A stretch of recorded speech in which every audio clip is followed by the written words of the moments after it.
प्रियंक कानून को आम सहित निजे जोड़ी होती लाइव उपस्थित रहउछंती तांका सहित आलोचना करिबा। प्रियंक जी आपको स्वागत है ओटीवी में। प्रियंक जी आपसे जानना चाहेंगे कि ये दूसरी बार फिर ये ऐसी घटना घटी है कीट में, पहले ही एक घटना घट चुकी है और एनएचआरसी इसके बारे में भी इन्वेस्टिगेशन की थी और ये दूसरी बार ये फिर एक घटना घटी है, वो भी नेपाली स्टूडेंट।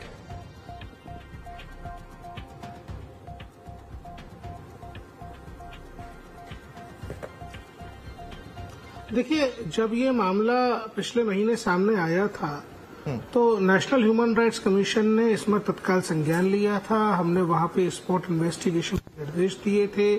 यहां से एक बहुत ही सीनियर ऑफिसर की नेतृत्व में हमने एक टीम भेजी थी। उस टीम ने हमारे साथ फाइंडिंग शेयर की थी। टीम की फाइंडिंग्स के आधार पे हमने एक रिकमेंडेटरी जो है आदेश दिया था स्टेट गवर्नमेंट को। हमने उसमें रिकमेंडेशंस यूजीसी के लिए भी दी थी। हमने रिकमेंडेशंस जो है भारत सरकार को भी उसके बारे में, मिनिस्ट्री ऑफ एजुकेशन को उसके बारे में अवगत कराया था। लेकिन इस पूरे मामले को लेकर के संबंधित विश्वविद्यालय जो है हमारी रिकमेंडेशंस पे कार्रवाई हो पाती उसके पहले माननीय उच्च न्यायालय उड़ीसा पहुंच गया और उड़ीसा हाई कोर्ट ने उस मामले में हमारी रिकमेंडेशंस पे कार्रवाई करने को स्टे कर दिया है।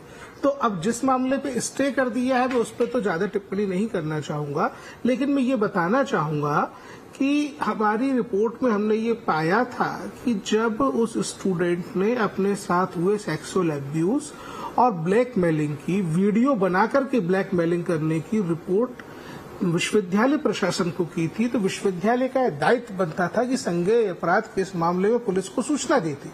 पुलिस को सूचना देते, आरोपी को पकड़ते और कानून अपना काम करता। लेकिन इस मामले में ये हुआ था कि पुलिस को सूचना देने के बजाय विश्वविद्यालय ने वहीं के वहीं मामले को दबाने का प्रयास किया। आरोपी और पीड़ित के बीच में समझौता कराने का एक छद्म खेल खेला गया और नतीजे में हमको एक होनहार छात्रा को खो देना पड़ा। और ये जो नया मामला एक और छात्रा की आत्महत्या का है, ये भी गंभीर है। हमारे पास शिकायत आ गई है, हम इसमें जांच के लिए आदेश कर रहे हैं और जैसे हमारे पास जांच के मामले में रिपोर्ट आएगी फिर हम आगे कार्रवाई करेंगे। लेकिन प्रियंक जी, ये एक घटना घटने के बाद जो पहले ये घटी थी और एनएचआरसी भी इसके बारे में इन्वेस्टिगेशन की थी, ये घटना घटने के बाद कहीं ना कहीं जो विश्वविद्यालय के कर्तृपक्ष हैं वो इसके बारे में थोड़ा ज्यादा जागरूक होना चाहिए था।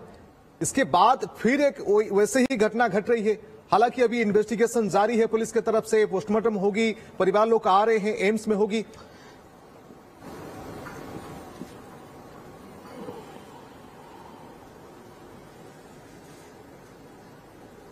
देखिए, ये जो विश्वविद्यालय में छात्रों को प्रोटेक्ट करने की, छात्रों के अधिकारों को संरक्षित करने की जो उपाय थे वो प्रभावी रूप से काम नहीं कर रहे थे। सरकार की गाइडलाइंस को तोड़ा जा रहा था, कानून का उल्लंघन किया गया था, इसलिए उस बच्चे ने सुसाइड किया था, उस छात्रा की मौत हुई थी। अब हमने जो रिकमेंडेशंस दी थी वो इसी तरफ दी थी कि कानून में जो बातें लिखी गई हैं उनका पालन किया जाए।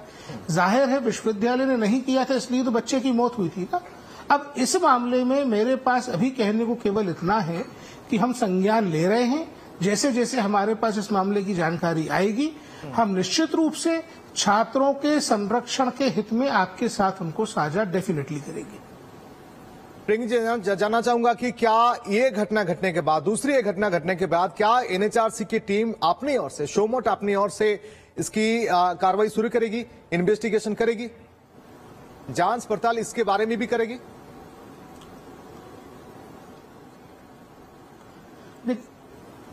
आई है, हमारे पास शिकायत आई है, हम शिकायत का अवलोकन करके जरूरी आदेश देंगे, लेकिन हम जांच जरूर कराएंगे। हम इसका संज्ञान ले रहे हैं। और जो पुराना मामला है उसमें चूंकि माननीय उच्च न्यायालय ने स्टे कर रखा है, इसलिए उस पर कोई टिप्पणी करना इस समय ठीक नहीं है। यानी कि ये ही मतलब हुआ कि एनएचआरसी के एक टीम भुवनेश्वर आएंगे, यहाँ पे फिर से पूछताछ होगी, इन्वेस्टिगेट होगी कीट में, कीट यूनिवर्सिटी में जो पहले से हुआ था वैसे ही। हमारा जो भी देखिए यूनिवर्सिटी में किस तरीके के लैप्सेस हैं हमारी टीम देख चुकी है। 1 महीने के अंदर वो ठीक तो इसलिए नहीं हुए हैं क्योंकि कोर्ट का स्टे है। तो हमको ये तो पता ही है कि प्राइमरली क्या गड़बड़ जो एट ए ग्लांस कानून के इम्प्लीमेंटेशन को लेकर है, तो उस पक्ष के लिए तो हमारा दोबारा जाना आवश्यक नहीं है। इस मामले के हम शिकायत का अवलोकन करके तय करेंगे कि किस प्रकार जांच होनी चाहिए, लेकिन जो भी हमारा निर्णय होगा आपको अवगत कराएंगे। प्रियंक जी, क्या आपको ये नहीं लगता कि ये बड़ी चिंताजनक विषय है कि नेपाल की और एक दूसरी स्टूडेंट जो वो भी सुसाइड कर रहे हैं कीट में, और कहीं ना कहीं ये भारत और नेपाल के जो रिलेशन है ये खराब होता जा रहा है? देखिए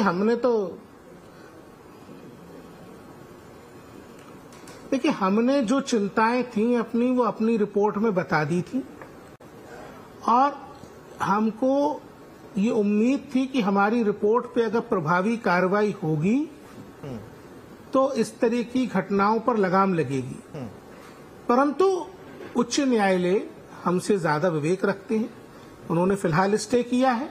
जब भी उनका आदेश आएगा मुझे पूरी उम्मीद है कि अधिक प्रभावी ढंग से बच्चों की सुरक्षा सुनिश्चित हो सकेगी। इसके बारे में अभी तक कुछ पूछताछ आपके तरफ से शुरू हुआ है? एनएचआरसी किस से बात किए हैं? पुलिस कमिश्नर या कोई कीट के अथॉरिटी से अभी तक बातचीत हुई है ये घटना घटने के बाद? जैसे ही हमारे यहाँ से जैसे ही हमारे यहाँ से कार्रवाई प्रारंभ होगी हमने संज्ञान लिया है। कार्रवाई जो करेंगे हम शाम तक आपको उसके बारे में अवगत कराएंगे। प्रियंक जी, कुछ स्टूडेंट जो कि ये भी सोशल मीडिया में लिख रहे हैं कि भारत में बहुत सारे स्टूडेंट हैं नेपाल के यूनिवर्सिटी में पढ़ रहे हैं, लेकिन बार बार एक ही यूनिवर्सिटी जो कि कीट है उड़ीसा में, यहीं पे क्यों ये घटना घट रही है? हमारे स्टूडेंट क्यों यहाँ पे मर रहे हैं, सुसाइड कर रहे हैं?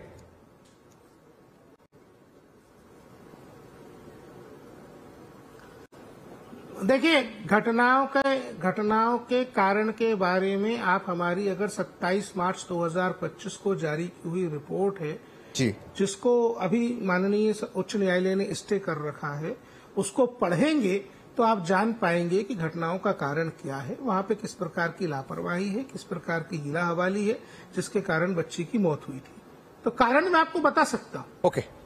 कहां प्रशासन की, कहां यूनिवर्सिटी एडमिनिस्ट्रेशन की गलतियां हैं, लेकिन इस केस के बारे में जैसे हमारे पास कुछ फाइंडिंग्स आएंगी तब मैं आपको बताऊंगा। प्रियंक जी, बाकी जो बच्चे अभी पढ़ रहे हैं वो भी चिंतित हैं कहीं ना कहीं, क्योंकि वो भी नेपाल की स्टूडेंट है, बाकी जो देश के भी स्टूडेंट हैं, क्योंकि यहाँ पे मानवाधिकार अधिकार जो है वो भी उल्लंघन हो रहा है। अब देखिए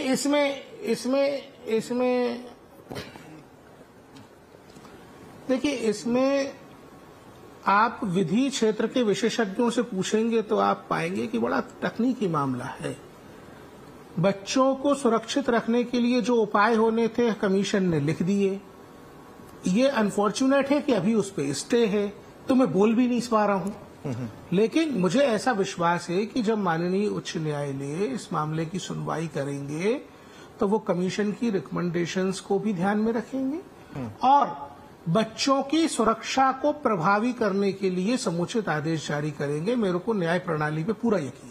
क्या हम अपेक्षा में अभी रहेंगे कि श्याम तो तक इसके बारे में फॉर टाइम बीइंग है? जी जी, जैसे ही हमारी इस कोर्ट में सुनवाई होगी जी, मुझे पूरा विश्वास है कि प्रियंक जी, क्या हम ये अपेक्षा में रहेंगे कि श्याम तक इसके बारे में एक टीम फॉर्मेशन की जाएगी एनएचआरसी की तरफ से?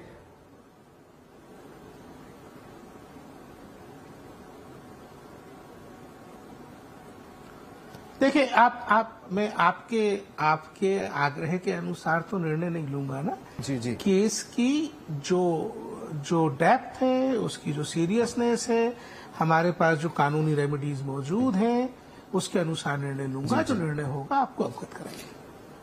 ओके, बहुत बहुत धन्यवाद आपकी समय के लिए। एनएचआरसी सदस्य प्रियंक कानूनगो आम सहित जोड़ी थे और विस्तृत भाव में आम आलोचना करूँ जे किट्रे द्वितीय घटना घटवा पर कोटना कोटी आपको बेस गुरुतर सहित एनएचआरसी नहीं संज्ञान को नहीं देखबार कथा जे एनएचआरसी ए बाबद में किभली भाव में चिंता करुच्ची बा कौन एक टीम पुणी थे भुवनेश्वर को आसबे कि पूर्व जो भाव में घटना घटी जड़े छात्री नेपाली छात्री मृत्यु और यहाँ पर बद देखा किट यूनिवर्सिटी को कैंपस भीतर को आसी एनएचआरसी सदस्य माने पचरा उचरा जांच एवं यहाँ पर रिकमेंडेशन सी जारी करथिले किंतु अवश्य परवर्ती समय किट कर्तृपक्ष तरफ हाइकोर्ट द्वारस्थ एवं स्टे ऑर्डर आसीगला किंतु एबे पुणी थे घटना घटिबा परे देखिबार कथा जे एनएचआरसी ए बाबद केते गुरुत्वर सहित नउछिबा कौन प्रकृत में पुणी थे आउ एक टीम एनएचआरसी भुवनेश्वर को आसी किट कैंपस रे तदंत करुछंती कि नाही ता उपरे नजर।